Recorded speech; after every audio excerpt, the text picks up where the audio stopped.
Ahora comenzará la conferencia de Manuel Guzmán. Como sabéis, Manuel es catedrático de Bioquímica y Biología Molecular en la Universidad Complutense de Madrid.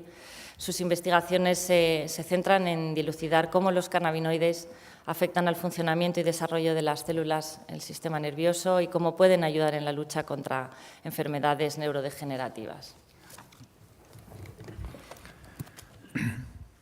Buenos días y, de verdad, muchas gracias por asistir a esta jornada de presentación sobre el cannabis medicinal que organizamos desde el Observatorio Español de Cannabis Medicinal. Bien, en esta sesión, en esta charla inaugural, en esta charla introductoria, voy a intentar resumiros lo que conocemos hoy en día acerca de lo que es el cannabis, cómo sus principios activos pueden afectar a distintos procesos biológicos y cómo, con base en ello, podemos derivar algunas propiedades terapéuticas de la planta que se están utilizando hoy en día o que se podrán quizá utilizar en el futuro. La charla no pretende ser ni mucho menos exhaustiva, sino simplemente daros unas bases, unas pinceladas para poder comprender mejor cómo funciona el cannabis en nuestro organismo y de esta manera poder entender mejor y aprovechar mejor el resto de las sesiones más especializadas que van a tener lugar a lo largo de todo el día. Bien, creo que todos sabemos que cuando nos administramos un medicamento, este medicamento no actúa en nuestro organismo por arte de magia, sino que lo hace a través de unas moléculas, unas sustancias, unos compuestos concretos, específicos, presentes en él, que son los que por ende llamamos principios o componentes activos del medicamento. Pues bien, en el caso del cannabis, estos principios activos, como muy bien sabéis, son los que llamamos cannabinoides. Los cannabinoides son sustancias que hoy por hoy solo conocemos que produzca una única especie del reino vegetal, dentro de las aproximadamente 300.000 especies que se conocen hoy en día de plantas superiores en el planeta Tierra. Y esta planta, como bien sabéis, es cannabisativa, el cannabis. Hay otras plantas que también se utilizan con fines medicinales, por ejemplo, las plantas del género Echinacea, que producen alquil, etanolamidas, o algunas plantas como el romero, el lúpulo, que producen algunos terpenos, como el beta-cariofileno, que son moléculas que en parte comparten una acción, por ejemplo, antiinflamatoria, a través de mecanismos similares a los del cannabis. Pero cannabinoides, propiamente dichos, solo existen hoy por hoy en una planta, en cannabis sativa, que va a ser la planta estrella, por supuesto, del día de hoy, de nuestras presentaciones. Bien, nadie somos, desde luego, imprescindibles en la vida, pero sí que es cierto que a lo largo de la historia hay personas que han marcado hitos de manera más relevante que otras. Y en el caso de los cannabinoides está claro que si hay una persona que puso las bases para el estudio racional científico de los componentes activos de esta planta, fue nuestro invitado especial de hoy, quien hablará justo a continuación de mí, el profesor Rafael Mechoulam, de la Universidad Hebrea de Jerusalén. Rafael, con su equipo de investigación, hace ya más de 50 años comenzó a caracterizar estructuralmente, a conocer la composición química precisa del cannabis, identificando sus principales cannabinoides, sus principales componentes activos, entre los que destaca, como bien sabéis, el principal actor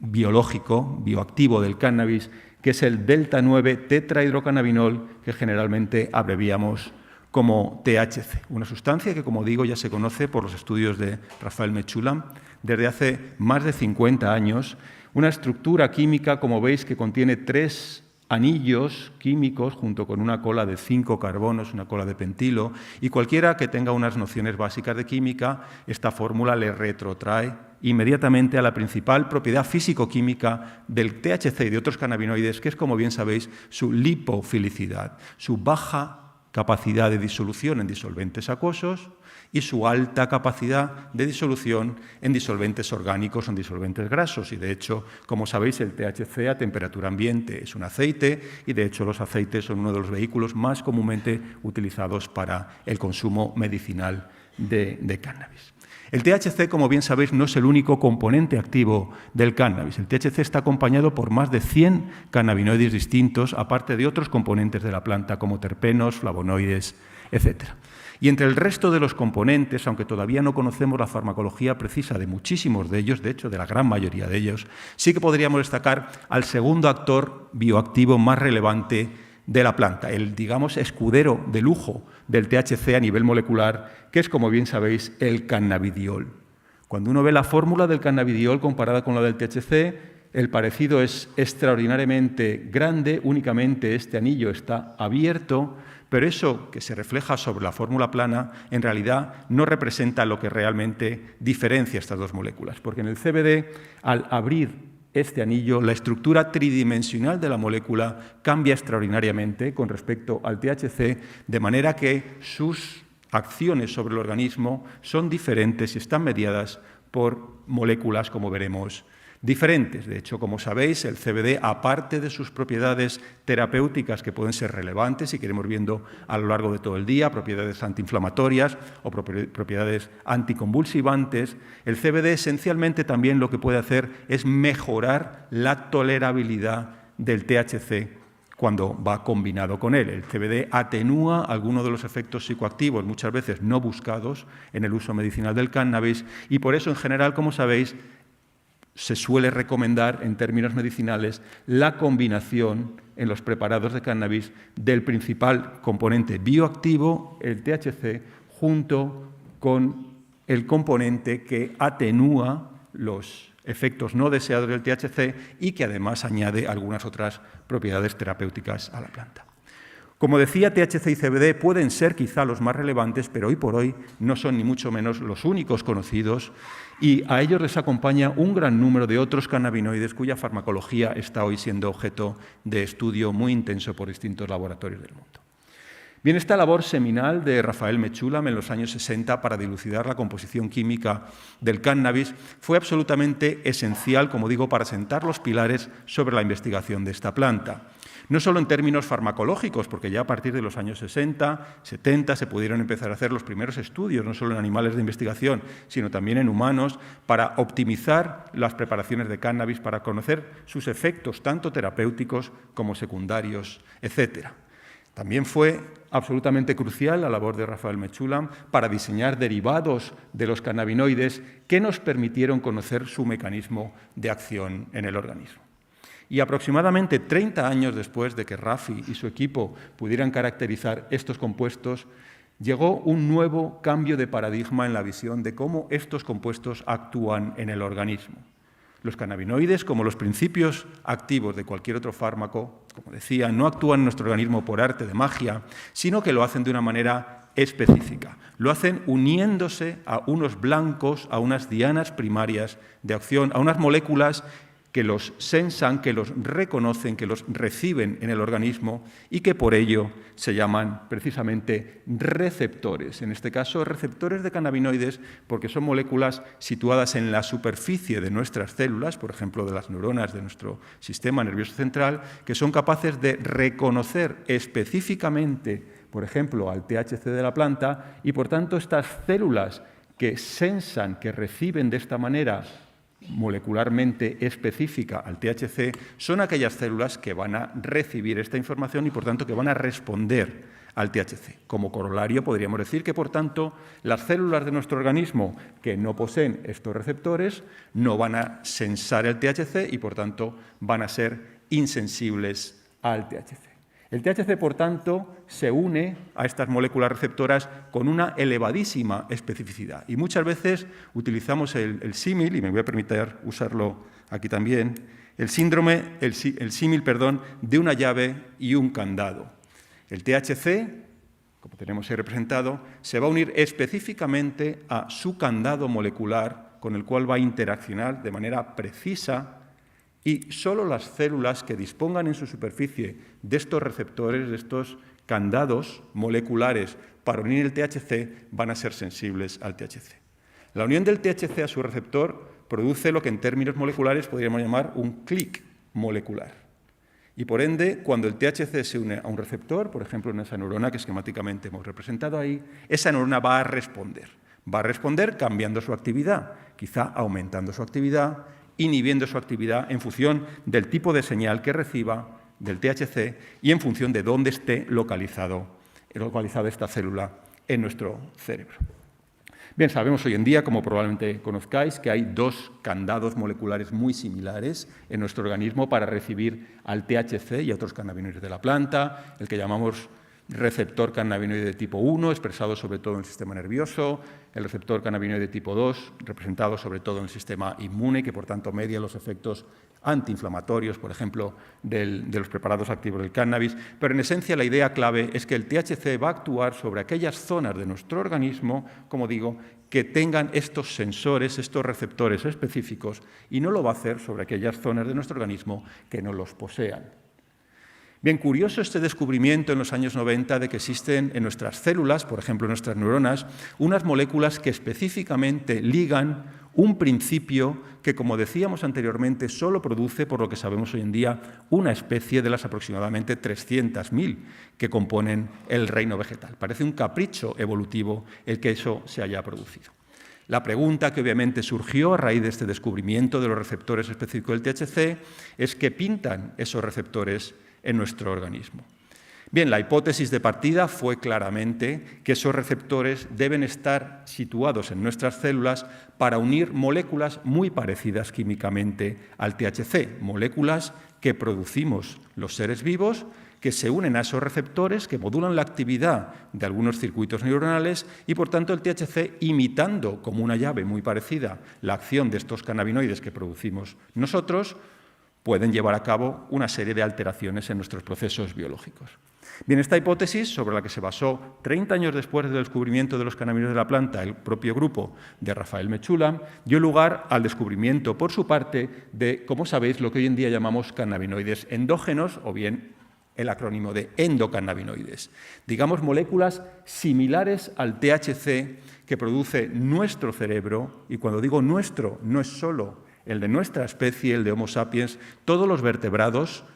mamíferos, aves, reptiles, anfibios, peces analizados hasta hoy en día, contienen también estos receptores de cannabinoides y producen moléculas como la anandamida, como bien sabéis, que son similares al THC y, por tanto, comparten las mismas dianas primarias de acción, los receptores cannabinoides, estos candados que ilustrábamos antes, y, por tanto, alteran procesos similares en nuestro cerebro y en otras partes del organismo. Es decir, en dos palabras, el THC actúa en nuestro organismo porque imita la acción de moléculas similares al THC, como la anandamida, que produce nuestro organismo para controlar distintos procesos.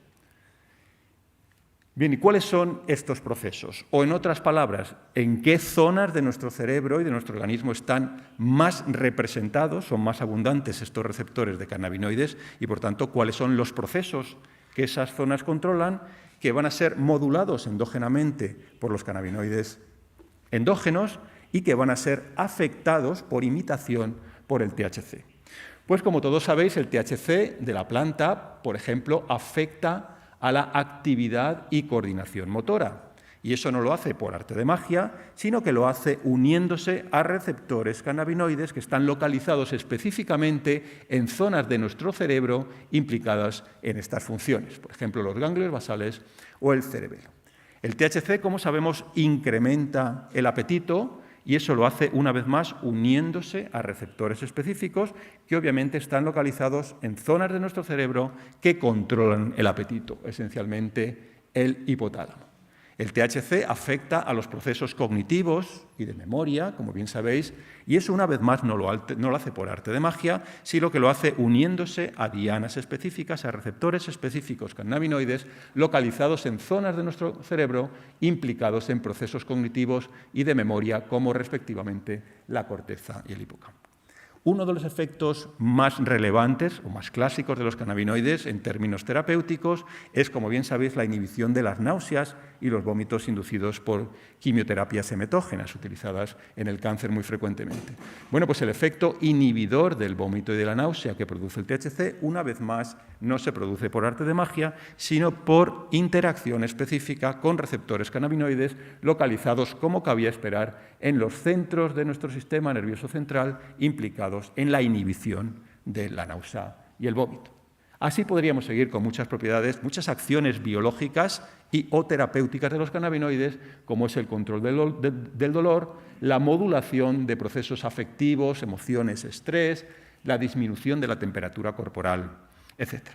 Es decir, a partir de los estudios de Rafael Mechoulam y durante estos últimos 50 años hemos desarrollado ya un marco conceptual básico al menos, para comprender racionalmente por qué los cannabinoides de la planta actúan en unos procesos y no en otros en nuestro organismo, y a partir de aquí, obviamente, podemos ya entrar con más racionalidad, si se quiere, con más conocimiento de causa, en el diseño de terapias más optimizadas con cannabinoides,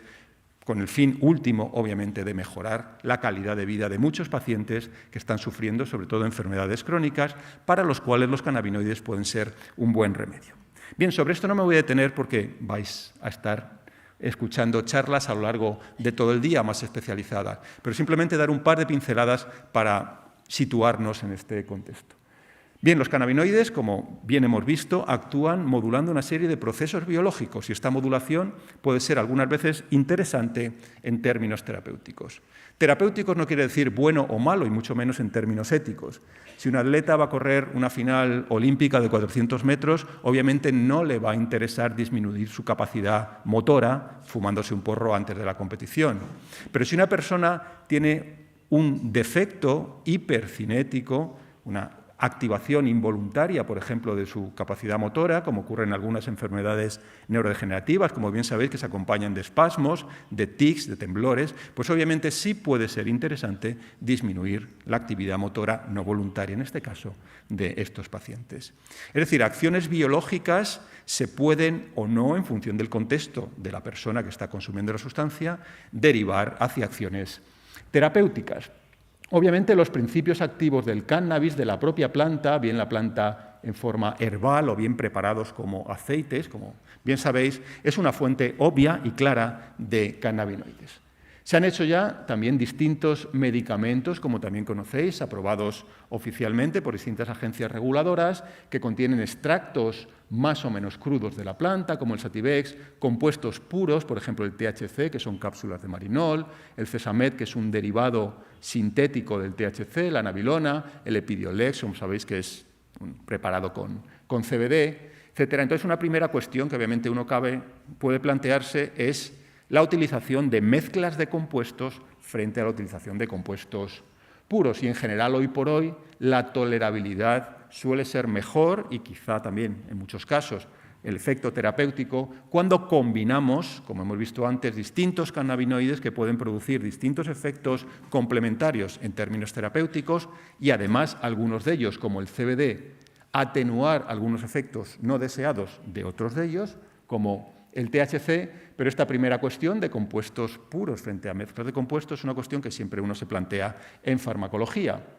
Hay una serie de parámetros que técnicamente denominamos ADMET, que puede parecer un tecnicismo, pero realmente es algo bastante intuitivo, que definen cómo de bueno o malo en general es un fármaco, cómo de eficaz o no eficaz y de seguro o no seguro es un fármaco. Simplemente por resumir, y esto lo veremos a lo largo de todo el día, existen ya vías de administración, como sabéis, bien estandarizadas para los cannabinoides y destaco quizás la vía oral, generalmente en forma de aceites o preparados similares, para, digamos, dosis de mantenimiento con una cinética más pausada, digamos, y más suave, frente a unas vías que pueden inducir la entrada más rápida de los cannabinoides en nuestro organismo y que pueden ser útiles también en distintas situaciones, como por ejemplo la forma vaporizada.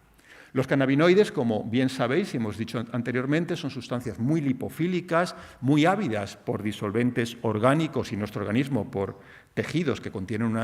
alta cantidad de lípidos, es donde los cannabinoides se encuentran más cómodos químicamente y, de hecho, la inmensa mayoría de los cannabinoides que entran en nuestro organismo van a parar a los dos tejidos más relevantes en cuanto a contenido lipídico. Uno es el tejido adiposo, el tejido graso, y otro es el cerebro, donde los cannabinoides obviamente ejercen sus efectos más prominentes. El metabolismo de los cannabinoides es lento, son sustancias, como sabéis, que les cuesta entrar, les cuesta distribuirse por su lipofilicidad y que se mantienen durante generalmente varios días en nuestro organismo. La vía de excreción es bien conocida y su vía de metabolización, es una metabolización que ocurre a nivel hepático, se excretan a través de la orina. Todos estos parámetros son ya muy bien conocidos para los cannabinoides. Y como bien sabéis, tenemos la clara suerte de que los cannabinoides son compuestos sin toxicidad aguda. Por ejemplo, sus receptores no están localizados en centros que controlen de manera crítica la contracción del diafragma o la contracción cardíaca, con lo cual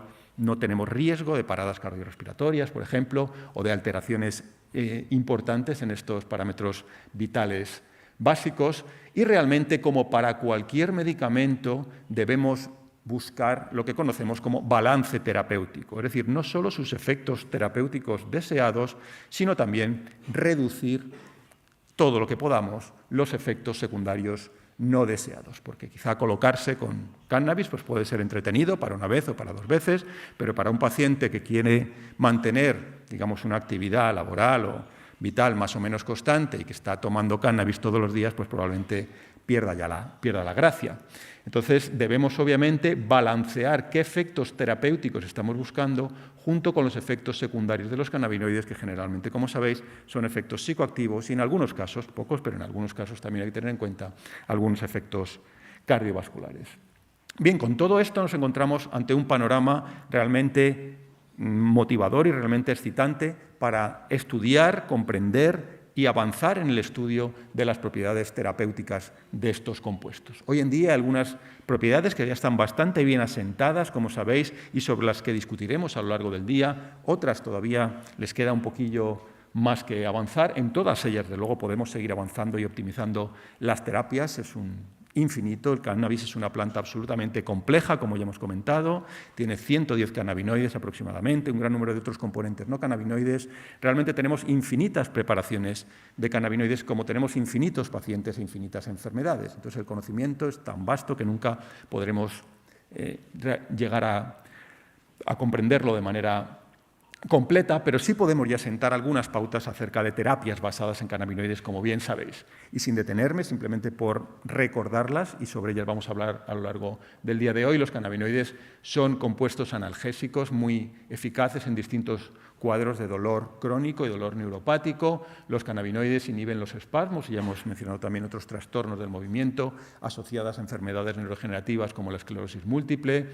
Las aplicaciones más clásicas en términos terapéuticos de los cannabinoides, por lo menos las primeras comprendidas en ensayos clínicos, el efecto inhibidor de la náusea y el vómito y la estimulación de la ingesta y la asimilación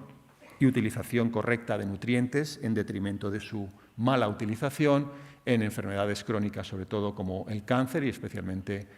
por los efectos que produce la quimioterapia, la inhibición, como bien sabéis, de las convulsiones en casos de epilepsias pediátricas y la disminución de la inflamación en distintos tipos de enfermedades. Y ya simplemente para terminar esta charla introductoria, para ponernos un poco en contexto y para dar pie a todo lo que va a venir después, algunas ideas generales que quizá debemos tener en cuenta para considerar los cannabinoides como fármacos. Los cannabinoides, como sabemos y como esperemos que podamos seguir conociendo en manera más profunda en el futuro, pueden ser medicamentos, al menos paliativos, en distintas enfermedades. Y distintos grupos de pacientes son los que principalmente se benefician hoy en día de los cannabinoides: pacientes con enfermedades neurodegenerativas como la esclerosis múltiple, pacientes con dolor, pacientes con alteraciones digamos, en la excitabilidad neuronal, como es la epilepsia, sobre todo epilepsia pediátrica, pacientes de cáncer. Bien, hay que tener en cuenta que obviamente el sistema cannabinoide no es el único sistema de comunicación que tenemos en nuestro organismo. Nuestro cerebro tiene una gran cantidad de compuestos químicos, nuestro organismo tiene una gran cantidad de hormonas que participan en procesos muy relevantes en nuestro organismo: la insulina, los corticoides, las hormonas tiroideas, etc. No podemos ser tan ilusos de pensar que el cannabis es una panacea, obviamente, para tratar todas las enfermedades, ni que el cannabis siquiera vaya a ser más eficaz que otros fármacos de los que disponemos o de los que probablemente dispondremos en el futuro para tratar algunos síntomas de algunas enfermedades. Por ejemplo, en cuanto a mera eficacia, aunque obviamente hay que considerar el balance, como hemos dicho, entre eficacia y efectos secundarios, muchas veces, por ejemplo, un cetrón puede ser más eficaz que un cannabinoide para paliar los vómitos asociados a la quimioterapia del cáncer. O una benzodiazepina puede ser más eficaz para paliar efectos digamos, procesos de ansiedad agudo. O un estrógeno, un esteroide, puede ser más eficaz como anticaquéxico que un cannabinoide en el tratamiento de pacientes con caquexia asociada al cáncer. Bien, esto es así y, evidentemente, los cannabinoides tendrán que encontrar su hueco entre distintos pacientes, entre distintas subpoblaciones de pacientes, en distintas enfermedades, para que idealmente cada paciente sea tratado individualmente y podamos utilizar el cannabis como alternativa o como complemento a otras medicaciones que están bien establecidas hoy en día en distintos tipos de enfermedades. En este sentido, debemos tener en cuenta, en primer lugar, como ya hemos dicho, que el balance terapéutico de los cannabinoides es muy razonable, es bastante bueno, su eficacia puede ser moderada, pero sus efectos secundarios son perfectamente tolerables,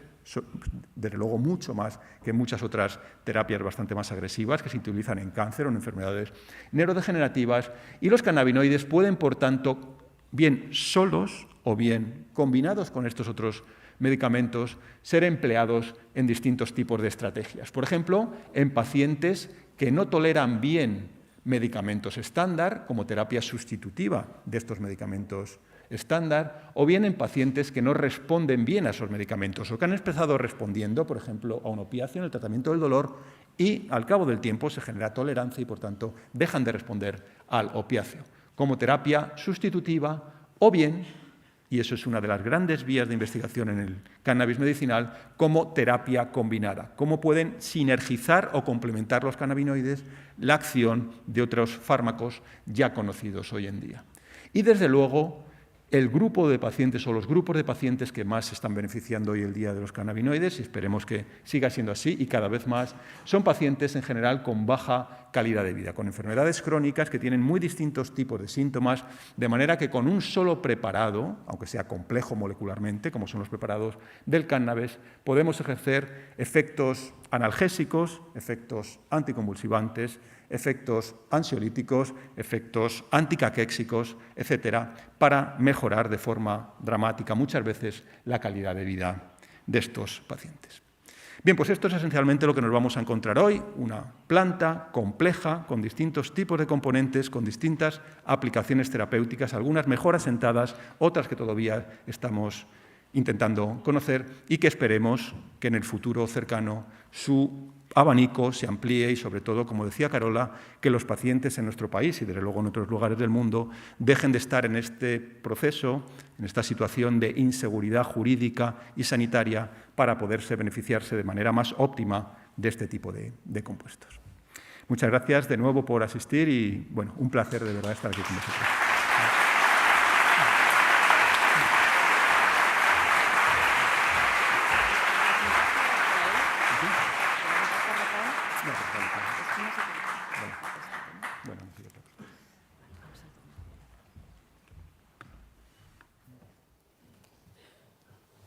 Si tenéis alguna pregunta para Manuel Guzmán. Sí.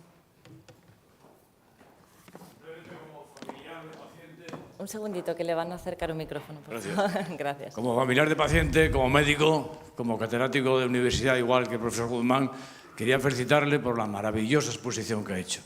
Es muy difícil, cuando sabes mucho de un tema, como es su caso, hacer una cosa tan clara, tan nítida, de las veces que mejor he oído a un científico hablar para el gran público. Muchas gracias, profesor. Muchas gracias, un placer. Muchas gracias.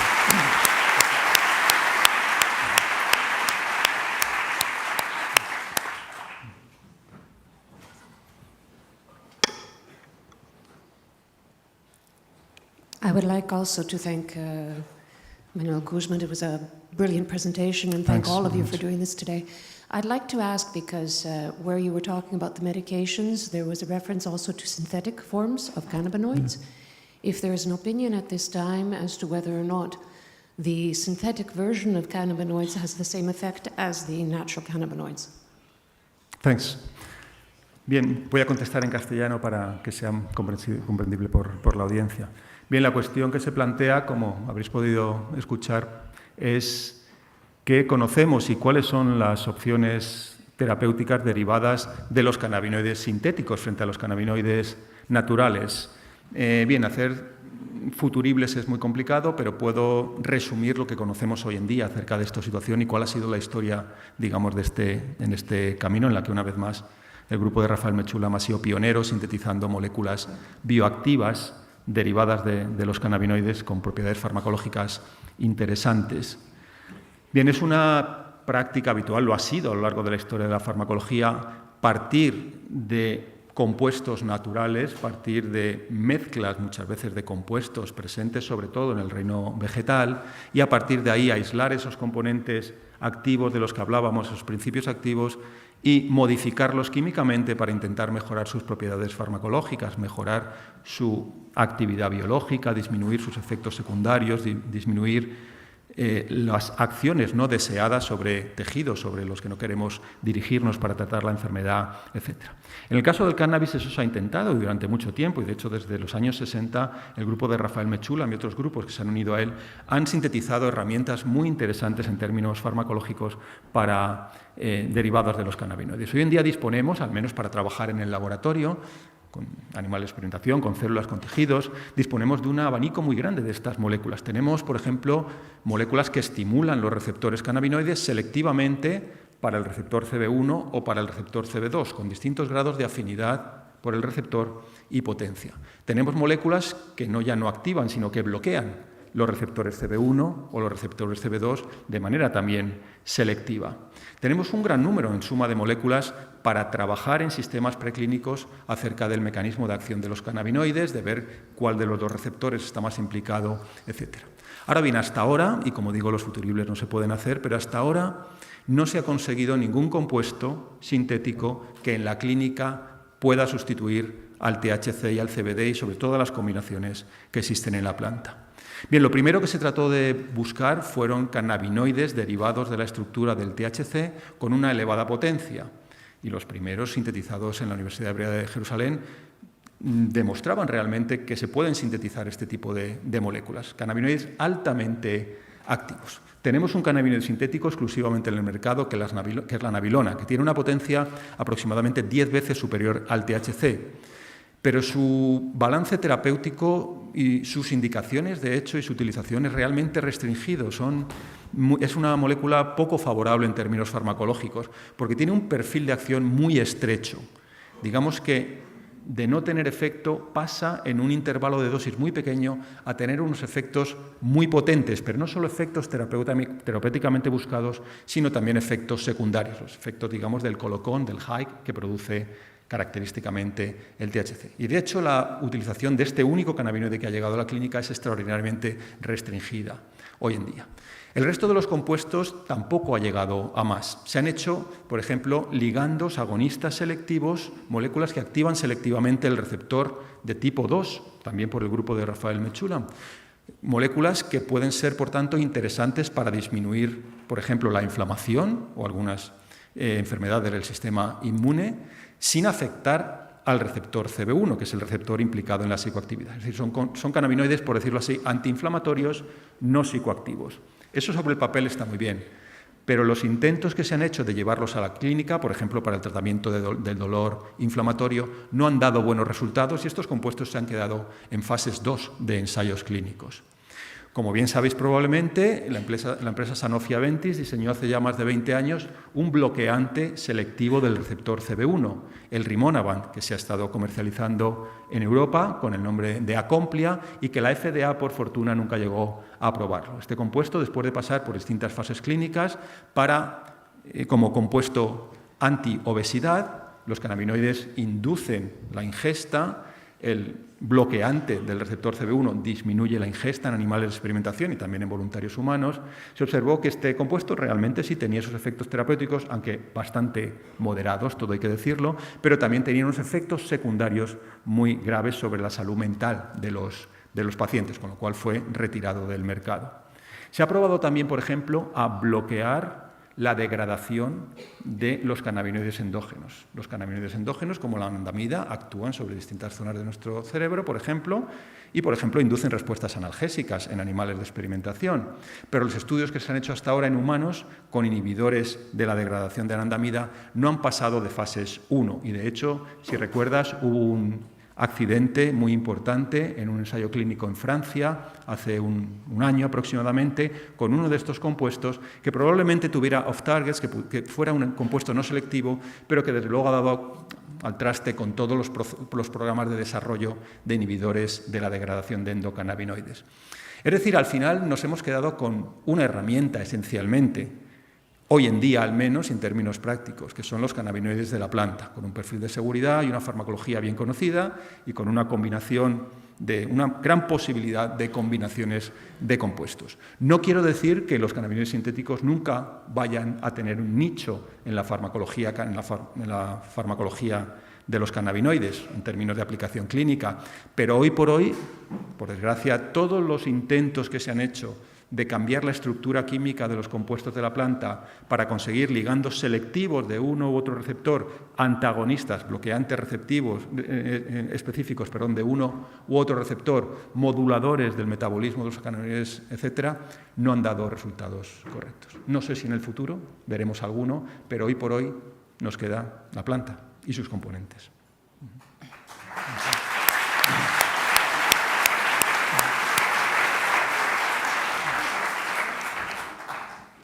Buenos días, Manuel, y enhorabuena por tu trabajo. Gracias. Mi pregunta es si es necesario que los cannabinoides estén descarboxidados para que cumplan su función benéfica en el cuerpo, o se pueden tomar también crudo, en fumo, por ejemplo. Eso es una cuestión todavía abierta. En principio, digamos, el dogma farmacológico, y por lo que sabemos de estudios en modelos preclínicos, es que la descarboxilación del THC, por ejemplo, es necesaria para que el THC, en este símil que he mostrado antes de la llave y la cerradura, para que el THC se inserte correctamente en su cerradura molecular, en su receptor cannabinoide. Dicho de otra manera, el THC ácido tiene una afinidad muy, muy baja, tiene muy mala capacidad de entrar en esa cerradura, en los receptores cannabinoides, mientras que el THC descarboxilado, el THC propiamente dicho, sí que lo tiene. Otra cosa es que... ¿A qué temperatura se puede descarboxidar? Perdón. ¿A qué temperatura? Bueno, eso ya depende de los preparados, depende del mecanismo, pero generalmente o bien se hace un aumento de temperatura suave, digamos 60-70 grados durante un periodo de varias horas, por ejemplo, o un aumento de la temperatura más brusco durante pocos minutos. Eso depende de la receta que cada uno siga. Pero lo que sí iba a comentar es que hoy en día existe un renacimiento también en el estudio de otros cannabinoides que no sean el THC y el CBD, entre ellos el THC ácido y el CBD ácido. Y es probable que haya propiedades farmacológicas de estos compuestos que sí que se están ensayando. Por ejemplo, las propiedades anticonvulsivantes del CBD ácido frente al CBD no parecen ser muy diferentes.